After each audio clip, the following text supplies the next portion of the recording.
All right, good morning. Good morning. It's what time is it? Anyone got a clock? 10:04. Hello, everyone. It is now 10:04 on this Monday. How was your weekend? How did everything go? Did you guys have a good setup this weekend? Get some rest. Kids get some homework done. I shouldn't laugh about that. One day, us adults will be getting more and more homework, I'm sure. Hello, everyone. I'm meteorologist Brian Good. Welcome to Storm Talk. I know a little eerie again in the background. The lights are off at the moment. They'll be back on, I promise. In this case, they did pay the bill, don't worry. A lot to cover here today, and we're going to dive into what will likely be a very busy week for us with several rounds of showers and storms. Some will be in the middle of the night. Ashley, I'm sorry. I know you guys don't like the night ones at all, but that's how these are all stacked up. They will all be the locomotives, the little MCSs we talk about, the little complexes and balls of thunderstorms that just get a mind of their own, if you will, a little characteristic to them. And they will dive, fade out. The next one form dives, fades out. The next one form dives and fades out. It just keeps happening and happening and happening until you just change something up. You got to move the front that's triggering them, or you get some really dry Canadian air to flow in and shut things down. And at times, we'll end up with both ideas. The Canadian air portion of the forecast will indeed be at the very end. Not the way it's looking now for this upcoming weekend, which is the way it looked when I was seeing you guys here on, Thursday? That was the goal at that point, was to move it in. There's been a slight lag on that, so it looks like it's going to be just a couple of days after it. All right, so as always, you guys comment on the social media side. We got YouTube, we've got Twitch, X, Facebook as well available. Click the share button if you can on there. Make sure to get the word out on the active week this week, and hopefully we'll try to get everybody's questions too as we evolve here in the next few minutes. Pay attention to the maps, know where you're at, and you know the drill. And then if you still haven't figured out what I'm talking about toward the very end, we'll come back and address it. Fair enough. All right, let's get into the overall theme that we're looking at for the next 3 days, and this is just the next three on the severe risk side, and just looking at wave country. Notice the slight risk for today is only for a few of our counties, northern side of Jefferson County, Indiana, all the way back into northern Lawrence County. Marginal risk down to I-64. Now, tomorrow there is a tilt that happens. We're going to that northwest to southeast kind of a look here. So the front will begin to tilt. When that happens, the northeast side of wave country a little more exposed now to the stronger wind field. So a slight risk for you, which would include Scottsburg, Madison, Indiana, North Vernon, Jackson, all the way into Newcastle, Eminence, and even parts of Waddy, Kentucky, heading toward Franklin County as well. Marginal risk for just about everywhere else. And then Wednesday, it's a marginal for all for now. And the way the Storm Prediction Center has been handling this is taking almost on a day-by-day basis. We'll wait and see what happens today and tomorrow with the tracks of the storms, where they fade out. How far south did they make any progression at all during the day? Gives them an idea of how Wednesday will play out. There will likely be some upgrading to slights somewhere, or one general zone of slight somewhere within that marginal Wednesday. I just don't know which of the counties. It may end up being a little bit more widespread than we've had all week. We'll see. All right, so that's just the game plan in the Reader's Digest version. So now let's get into what we expect to get to that point. Today, it's all about the haze in the area. You can tell looking live there from Shops of Bluegrass to Simpsonville into eastern or western side there of Shelby County. I'll get it right. It's my first day back. I've been thrown upside down like 20 million times on roller coasters for the past 3 days, so my brain is probably somewhere over there. It was over there, now it's over here. I don't know where it is. So I'm slowly, my body is coming back together, so bear with me. 81 degrees into Louisville now. 81 in Muggy, 82 into Jeffersonville. Okay, here's just a wider scope. I went straight to it to show the showers and storms that are moving across Ohio now past Cleveland, heading into Pennsylvania. It's been a very loud overnight and morning for the upper portions of the Ohio Valley. They're not done. They are stuck in the locomotive zone, so they'll get the next round that will form after a bit of a break. They'll catch a breather, get a little bit of lunch, and then storms fire up for round number 2. For our area, we did have a faded boundary that came through last night. It's still hanging out around the LBL area of Kentucky near Nolan. Don't think it's going to be enough to really trigger a storm at the moment. But this little complex had a little bit of a kick to it for a while. It's drifting eastbound toward the Wabash. The issue today, though, is a better wind field overall today is going to be found north of us, roughly I-70 and north. That's your better wind field or tailpipe will be for these showers and storms. You can still get storms south of where I just drew, that little boxed area, but they will have to cross the line. They will have to form and then feed on the heat and humidity that's a little more of our area, and they drift just a hair south of what you see listed there. And now it looks like a little caterpillar with little eyes. Anyway, it's like a mean caterpillar. But anyway, the zone of influence from Indiana and Ohio, their severe storms to reach us gets a little more of a stretch. It's a little tougher to get too far south. So the more south you are in wave country, you're all the way down to Columbia County, or Columbia into Adair County, they're in better shape than, say, if you were in Jackson and Jennings counties in Indiana. You're going to be very much in a prime spot to get perhaps more than one round. Now, let's get rid of the clouds, and let's just focus on the Storm Prediction Center outlook altogether. And what they have done is they've drawn it right there along that wind field, the locomotive, if you will, for the tailpipe in the same spot. Here's ripple number 2. Now, you can track these in 2 ways. The train track, number 1, that's how most of these maps are drawn. And then 2, you can start to separate the slight risk areas out based on where the locomotives are at. And as each locomotive passes on by, it produces quite a bit of wind damage, heavy rain, lightning, flash flooding, you name it, and it moves on by. But you can already see the next one's being drawn up in the slight risk into areas of the Dakotas and Iowa. So that will be number 2 that will move in late this afternoon, evening, and do the same thing. Move right over the same spots with another round of severe weather. The question for our area will be whether or not this little guy here around St. Louis, does this create any type of a boundary that can survive a little bit more east into southern Indiana this afternoon as we heat up into the lower 90s? It's possible. Some high-res data has been hinted at, some have not. The lack of a tailpipe, these pretty much have to make their own show here. And right now they're behaving. So we'll monitor that. If there's a reason that we feel that storm chances could go up this evening, we'll let you know in enough time. But right now, we're waiting to see if this can even make it in our area. Otherwise, we would have to get storms that would come off the locomotive on that track there, and that's going to be a little tough to reach too far south. I mean, they added a buffer zone of the marginal that goes right along the Ohio River. That's fair. You kind of have to do that in these scenarios. But notice it's not a marginal like all the way down to the Smokies, because there's a limit that storms can have. Once they get off the track itself, they just can't survive very long away from it. So you don't get a huge marginal that gets too far away from the slide. Okay, enough rambling on locomotives and trains. Let's talk about tomorrow's outlook, a little more tilted. And what I mean by that is that the train track has more of a tilt to it, of northwest to southeast. This means each of the locomotives that form will have the ability to reach a little bit more into wave country, a little bit more of Indiana, a little bit more into maybe near Louisville, certainly more up 71.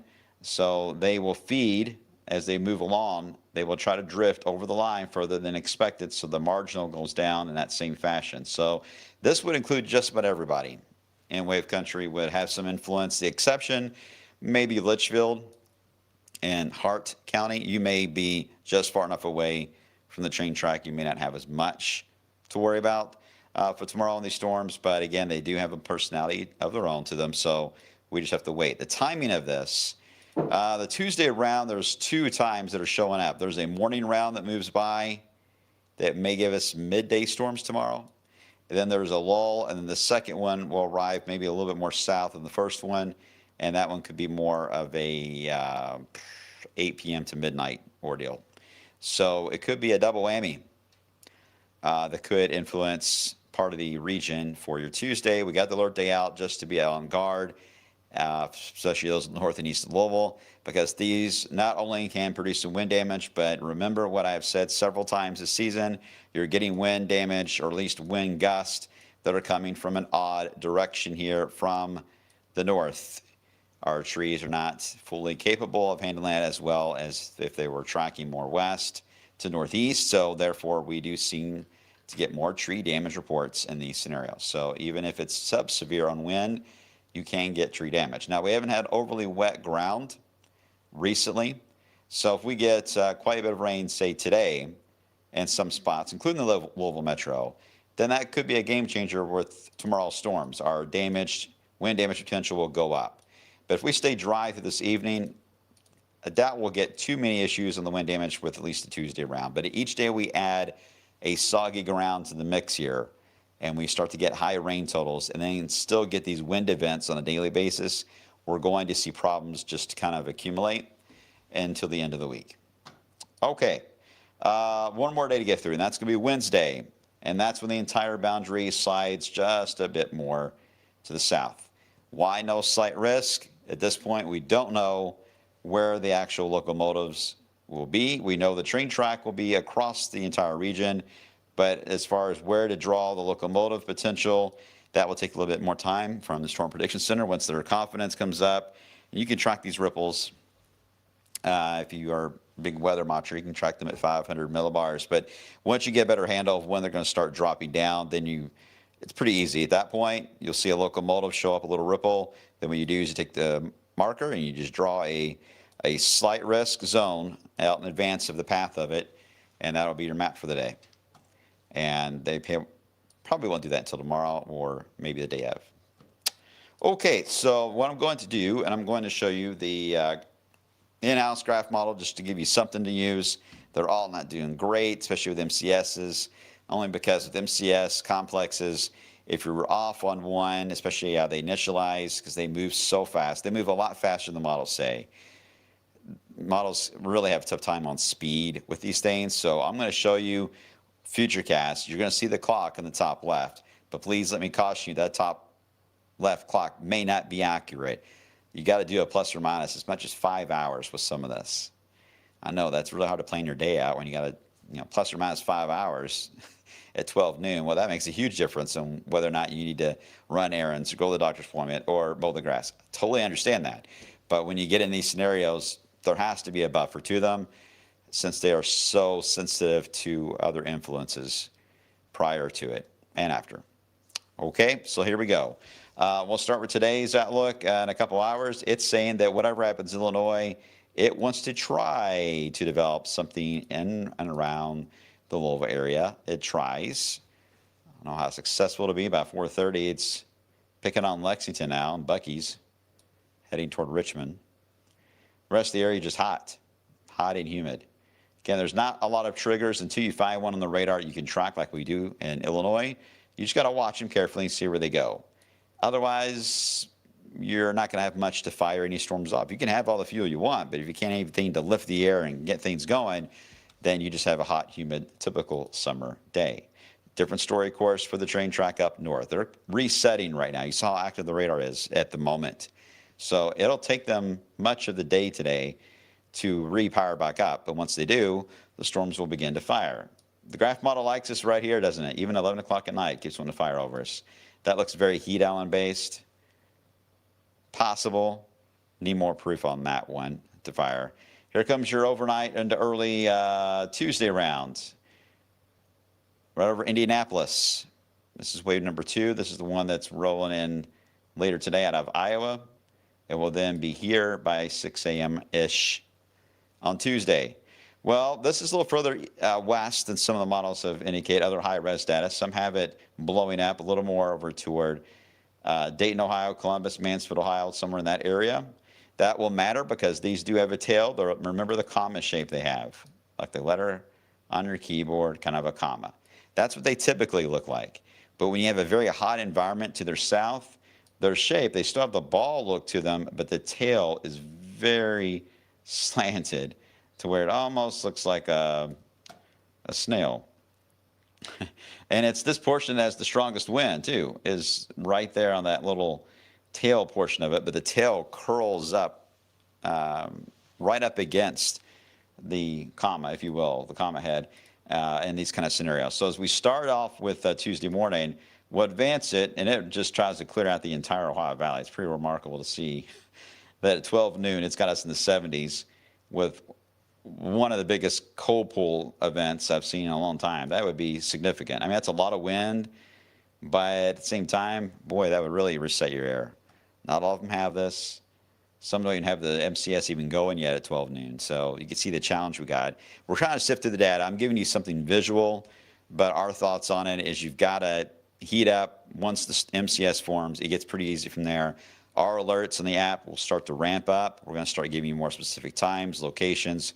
All that ramps up once they get going. Until then, this is all in somewhat theory of what could happen. But the storyline will look the same on the Futurecast or on the radar itself. When you look at the app, you'll see images like this, where you have these big balls of storms, and then you get these drops in temperature that happen. All right, let's advance it. Here we go into tomorrow afternoon. A little bit of a reset that happened. Did you see that? In Louisville, 89, and then we jumped into 90s, and then there comes the tail. The tail didn't quite fire as much, but it did there. It picked up on the previous one at noon or at 6 a.m. on Tuesday. It took advantage of it, and it formed another one, but this one's nocturnal. I don't like nocturnal ones. Can't stand them, actually. There comes the nocturnal one at 2 a.m. Again, this is just the graph model. We'll see how the others trend today. And we're not done. No. We'll get a little bit of a break, a little bit of a reset for Wednesday, and then we fire up again. Another one. Yay. How many is that now? Is everyone keeping track? Someone's keeping track. That's like 4, right? Potential for 4 to roll through. This one is a evening one for Wednesday. And that's where the model begins to stop. You can already see what it's going to. As the model stops, it's trying to elude that another one may form an odd position there on the northern side. There's a lot. And I'm not trying to overwhelm you on, what time was that? What time should I do this?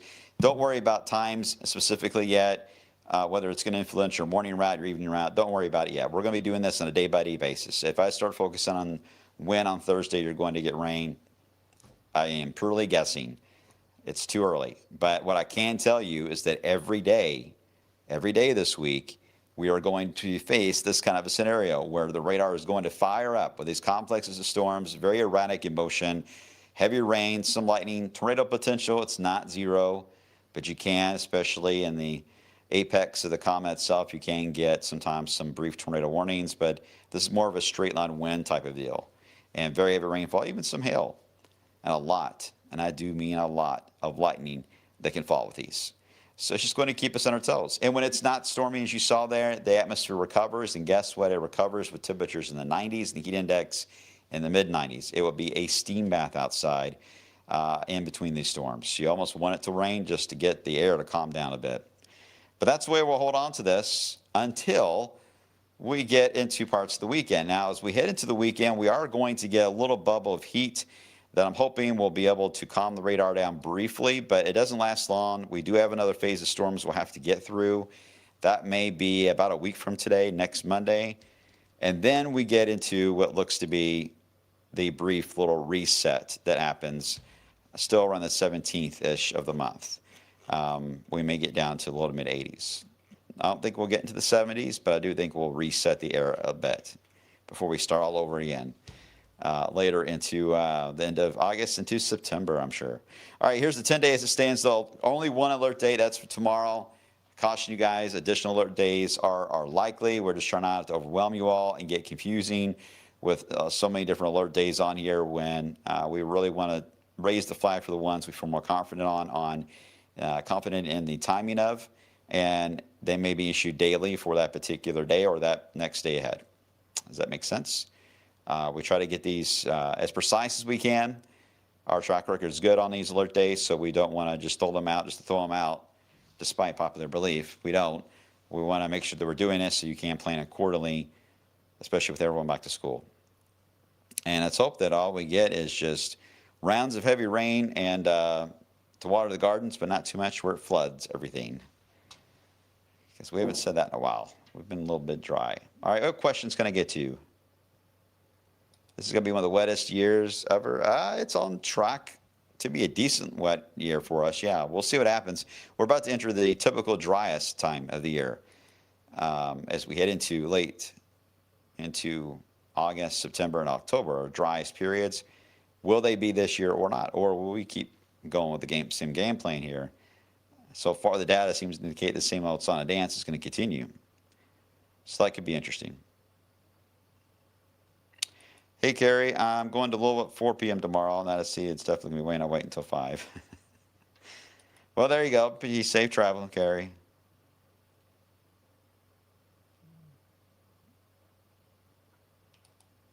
Hey, Shonda, Adam. No, just starting to sound that way. What happened? What'd you say, Adam? Is that your favorite movie?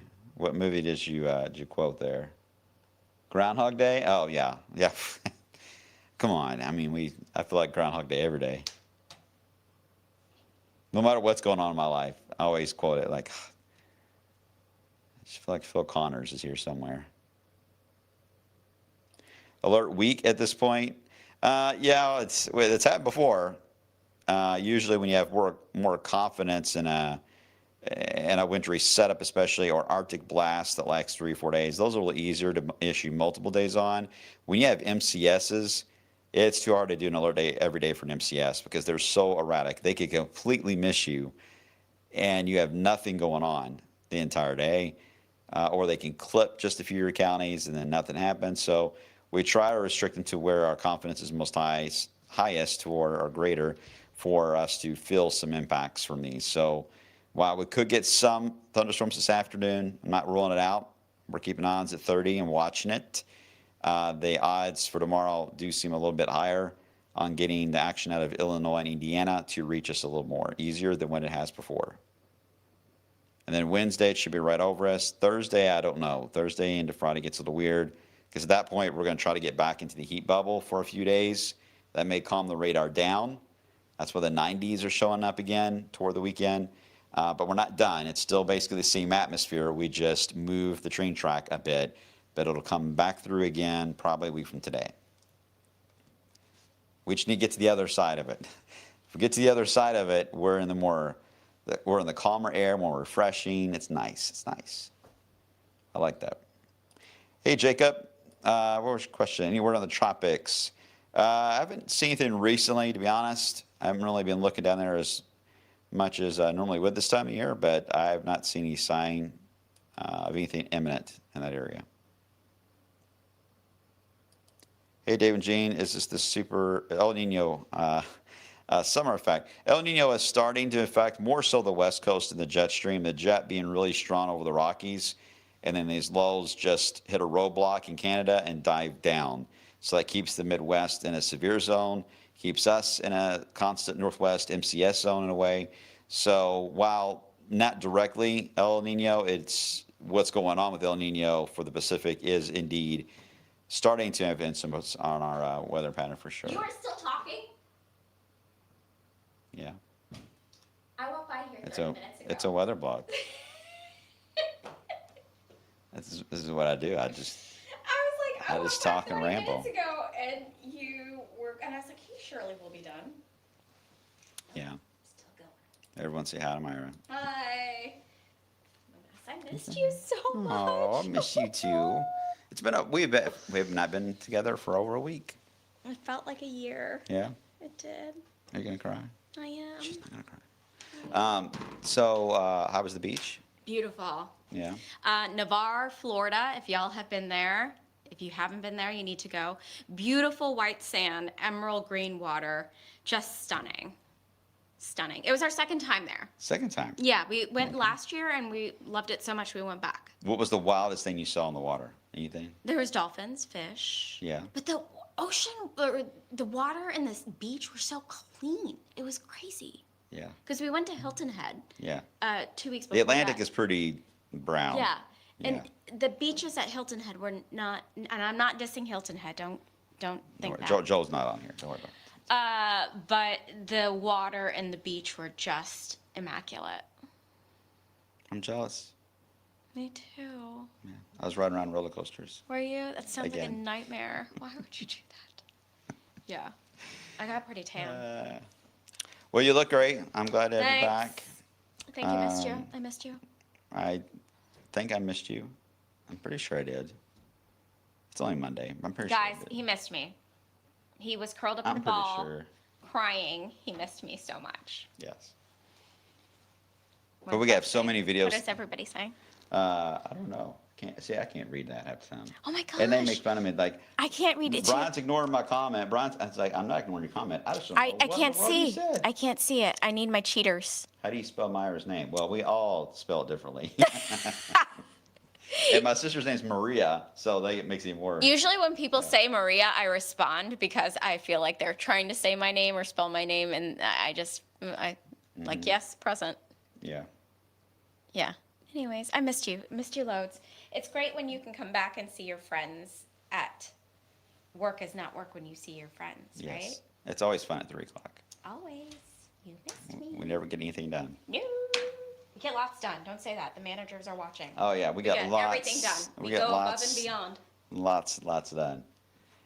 Tell Myra that we love her. Aw, love you that's guys. That's from 20, Andrew. That's biased. Aw, Tawana. Biased. Love you.